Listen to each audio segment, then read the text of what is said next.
In 1986, in the quiet town of Pepperell, Massachusetts, the Bowen family moved into an old colonial house. Frank Bowen was raising his 2 daughters alone after the tragic loss of their mother. Tina was 16, and her younger sister Karen was just 9. They were a close-knit family trying to heal. Not long after moving in, strange things started happening around the house. It began with small stuff, tapping noises in the walls, lights turning on and off by themselves, and furniture appearing slightly out of place. The family dismissed it as the quirks of an old home. Then things escalated. One night, Tina and Karen attempted to use a Ouija board for fun. They laughed at first, but their faces dropped when the board began to respond. Moments later, they heard 3 distinct knocks coming from inside the wall. That's when the fear started to take root. More nights passed and more things went wrong. Objects went missing. The TV would turn on in the middle of the night. Frank began to feel watched, but nothing prepared them for what came next. Frank came home one evening to complete chaos. The house was freezing cold despite the heat being on. Radios blared static. The television was on with no signal. He climbed the stairs and found something horrifying. Standing in the hallway was a teenage boy he didn't recognize. He wore a wig and wedding dress. His face was smeared with makeup. In his hand, he held a hatchet. It was Daniel LaPlante. He had been living in the walls of the Bowen house. He'd broken in months earlier after becoming obsessed with Tina. He'd installed peepholes to spy on her and her family. He moved around the walls and crawl spaces like a rat, coming out only when no one was looking. The noises, the missing items, and the feelings of being watched, it was all him. Frank was able to escape with his daughters and alert the police. When officers searched the house, they found Daniel hiding in a narrow wall cavity, crouched and silent. There were tunnels carved out behind the walls, complete with blankets, food wrappers, and peepholes. LaPlante was arrested, but later released on bail. Not long after, he broke into another home and brutally murdered a pregnant woman and her 2 children. He was later convicted and sentenced to life in prison. The Bowen family never returned to that house.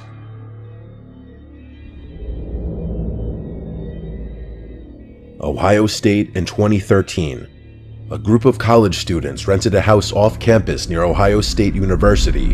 It was an old place but cheap, and 10 people shared it. Like most college rentals, it had quirks: bad wiring, flickering lights, and strange noises. No one thought much of it at first, but one tenant, Brett, started noticing odd things. Cabinets were left open. The fridge seemed emptier than it should be. Lights were turned on that no one remembered using. The basement had a door that was always locked, labeled as a utility closet. The landlord said not to worry about it. Then one night, Brett went down to reset the breaker after a power surge. When he turned the corner, he saw a man walking out of the basement. The man was barefoot and calm, like he belonged there. Brett froze and asked, "Who are you?" The man said his name was Jeremy and walked away. Brett and his roommates broke into the locked door. What they found was shocking. Inside was a small, makeshift room. A mattress, personal photos, books, a guitar. Jeremy had been living in there, undetected, for weeks, maybe even longer. He ate their food, used their bathroom, and moved quietly to avoid being found. Turns out, Jeremy had a copy of the house key from a previous tenant and had never officially left. He just started living in the basement after everyone thought he was gone. The police were called, but Jeremy didn't resist. He packed up and left. No charges were filed, but the roommates were deeply shaken. After that, no one felt safe in the house again. Not long after Jeremy left, another group of students moved into that same house. They'd heard stories, but assumed it was just an urban legend.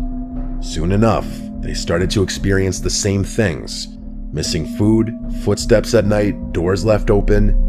Eventually, one of the roommates ventured into the basement to investigate, and what he found was disturbing. Someone else had moved in, again. Another man, older this time, had quietly taken up residence in the dark corners of the basement. His name was Jared. Like Jeremy, he'd gotten a copy of the key and slipped in without being noticed. He wasn't hostile. In fact, he apologized and offered to leave. But the idea that he had been there, sleeping beneath them, listening and watching. It left the house in a state of paranoia. The house was never the same. The students started locking every door, adding cameras, and avoiding the basement altogether. They later learned that there was a term for this: frogging, when someone secretly lives in another person's home without them knowing. But for them, it wasn't a story or concept. It was real, and it changed the rest of their living experience in the house.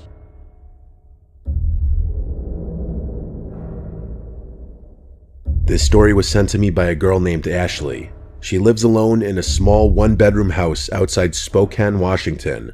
She moved in last winter. The place is old but charming, quiet street and decent size. Her friends warned her about living alone in a house that backed up to thick woods, but she liked the privacy. At first, everything was fine. She settled in, decorated, and worked from home as a freelance graphic designer. Weeks went by without incident until mid-February. It started small and unnoticeable, the kind of things you'd shrug off. A spoon in the sink when she swore she had cleaned it, her shampoo bottle moved slightly, lights flickering once or twice. She thought maybe she was just tired, maybe she was slipping. Then she started hearing things. At night, while watching TV in bed, she'd hear soft tapping in the walls. It wasn't mice. It was slow and rhythmic, almost like knuckles. At first, she assumed it was old pipes or maybe the wood settling, but the tapping would happen after midnight, sometimes right after she turned off the TV, like it was waiting. A few nights later, she heard something new, scraping, coming from the air vent near the ceiling in her bedroom. It only lasted a second, and then silence. She stood on a chair and shined her phone flashlight into the vents, but saw nothing, just darkness. She didn't think much of it until one day, about 3 weeks after the noises started, when she woke up and found her back door wide open. No signs of forced entry or anything missing. The door was just wide open, like someone had left in a hurry, or entered quietly.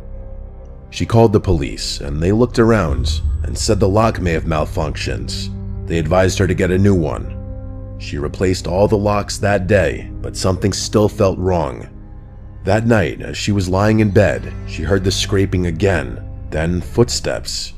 Not in the livable space of her house, but above her, in the crawl space between the ceiling and the roof.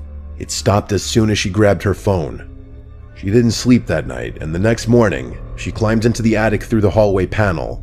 It was mostly insulation, dead bugs, and old boards. But in one far corner, she found something that didn't belong. A plastic water bottle, an empty granola wrapper, and the unmistakable shape of a rolled-up sleeping bag. Someone had been living up there. She bolted, called the police, and refused to go back in. This time, the officers did a full sweep, and they found him. The man was hiding inside the wall cavity behind her bedroom closet. He had built himself a narrow tunnel, accessed through a loose panel behind the furnace in the laundry room. There was a small camp light, bags of food, and a pile of clothes. They said it looked like he'd been there for weeks, at least a month. He had cut a small peephole through the drywall, covered by a vent grate. From there, he had a perfect view of her bed. He watched her sleep every night. They arrested him, but he had no ID and no explanation. Just some random drifter, likely homeless. But they think he had been watching her even before she moved in. There were scuff marks in the crawl space, like he'd been using it long before she noticed anything wrong. Ashley moved out that same week. The landlord tried to patch up the walls and make the place feel new again, but apparently no one wanted to rent it. The idea that someone could live just inches away from you in the walls, in the dark, is enough to make anyone's skin crawl. Ashley says according to the neighbors, a young couple moved into the house a few months later, and they quickly moved out within under a month. They never got an explanation why. As far as she knows, the house sits vacant today. The case of Theodore Coneys in Denver, Colorado, 1941. Philip Peters was a 73-year-old retired railroad auditor who lived alone while his wife recovered in the hospital. He was known to be polite and quiet, a man of strict routines and old-world values. His home was a small Victorian structure built decades earlier with tight eaves and an attic space that most would consider uninhabitable. Peters had lived in that house for decades, and he knew its creaks, drafts, and shifting shadows. But what he didn't know was that someone else was learning those things too. Someone who had been living right above his head. Theodore Conies, a local man in his early 60s, had once been acquainted with Peters. Desperately ill and homeless, Conies decided to visit the home unannounced. Finding it empty, he let himself in. When he saw that the attic had a small crawl space barely large enough for a grown man to squeeze into, he made a decision that would define his life and also end another's. Conies lived in the attic for weeks, maybe longer, without ever being seen. He crept down only when he was certain Peters was out, stealing small amounts of food, water, and newspapers. He left little evidence of his presence, except for odd creaks and faint footsteps Peters chalked up to the old bones of the house. But one night, everything changed. Peters came home early from a hospital visit and heard movement upstairs. Investigating, he climbed the staircase and was met by Conies, who was emerging from the attic hatch. Startled and desperate, Conies attacked Peter with an old iron stove shaker. He beat him to death and disappeared back into the attic. When police arrived, they were at a loss. There was no forced entry, no missing valuables. The doors were locked from the inside. They called it the ghost house murder. The case went cold for months. Meanwhile, Conies stayed in the attic, living feet above the place he'd turned into a crime scene. Eventually, neighbors saw signs of movement in the supposedly abandoned home. The police were called again. When they heard a noise above, they climbed into the attic. There, in a cramped blackened crawl space, they found Conies. He was filthy, emaciated, and seemed like he'd gone insane. He'd been living in the walls of that house for over 5 weeks after the murder, surviving off stored food and tap water, emerging only to pace and stare through the ventilation grates. He confessed on the spot. The press dubbed him the Denver Spider-Man, and he was sentenced to life in prison. The house was never occupied again.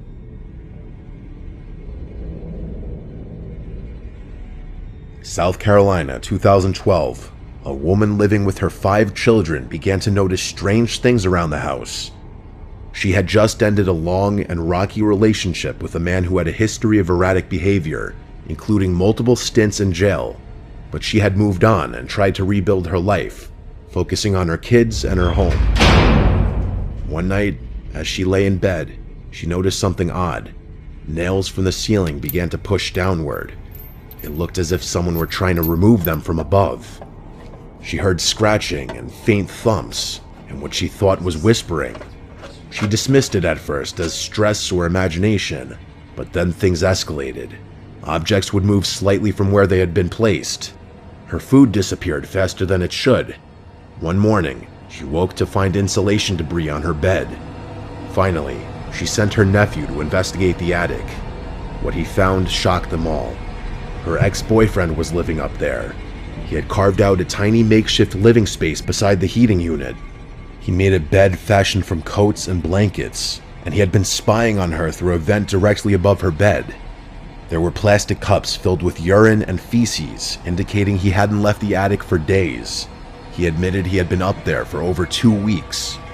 He came down, apologized, and calmly left before the police could arrest him.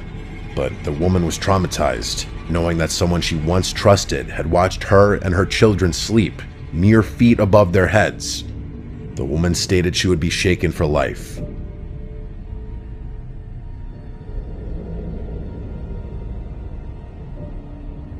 In February of 2020, a man in Oklahoma City started to notice some small things around his home were out of place, like a cereal box was half empty when it should have been full.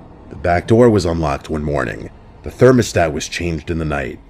His first thought was a memory lapse, then maybe an animal or even a prank by a neighbor. But the disturbances continued, always subtle but just enough to be unsettling. One day, he finally decided to investigate the attic. He expected to find a dead raccoon or maybe some birds. Instead, as he poked his head through the hatch, his flashlight landed on something horrifying. A mattress, a pile of clothing, and a man fast asleep. The intruder was in his 30s and looked unkempt and exhausted. The homeowner backed away and called the police, holding the man at gunpoint until they arrived. Investigators later learned the intruder had climbed an exterior staircase and entered through an unused rear attic door. He had lived in the home for nearly a week without being noticed. He survived on pantry food, snuck into the bathroom while the homeowner was out, and returned to his hiding spot like a ghost each time.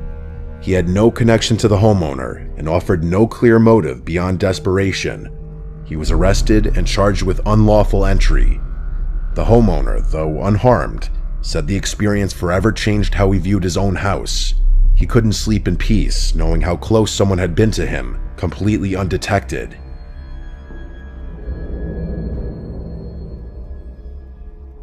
Lisa Leichhardt lives alone in a small 1950s house just outside Portland, Oregon. She bought the home earlier this year after a breakup, eager to start fresh.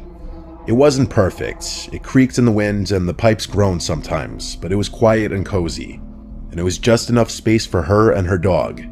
At first, she loved the solitude, but about 2 months in, something started to feel off. It began at night when she was in bed. She would hear very soft sounds, like breathing. Very muffled and low breathing, like someone with a heavy chest cold exhaling slowly through their nose. And the thing was, it always seemed to come from the same spot, the wall directly beside her bed. She even moved her nightstand to see if maybe it was a vent or something.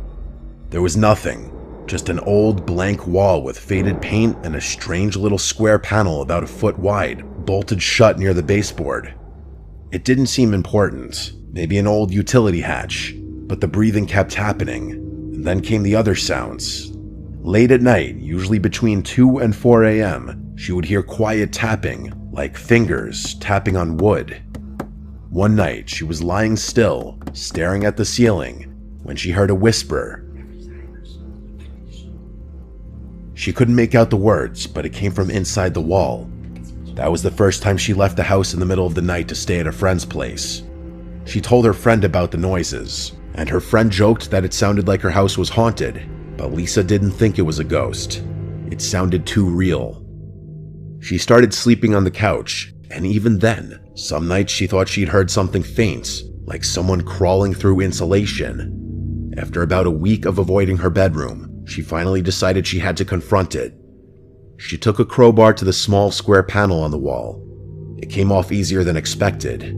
As it turned out, the screws weren't even holding it in place, so it could have been removed with her bare hands. Behind it was a dark cavity. She turned on her phone flashlight and aimed it into the space. At first, she saw insulation and old wood. Then she noticed that the space actually opened up further. It wasn't just a hollow wall. It was a crawl space, roughly 3 feet wide, stretching back into darkness. She leaned closer. That's when she saw a man sitting in the far corner of the space.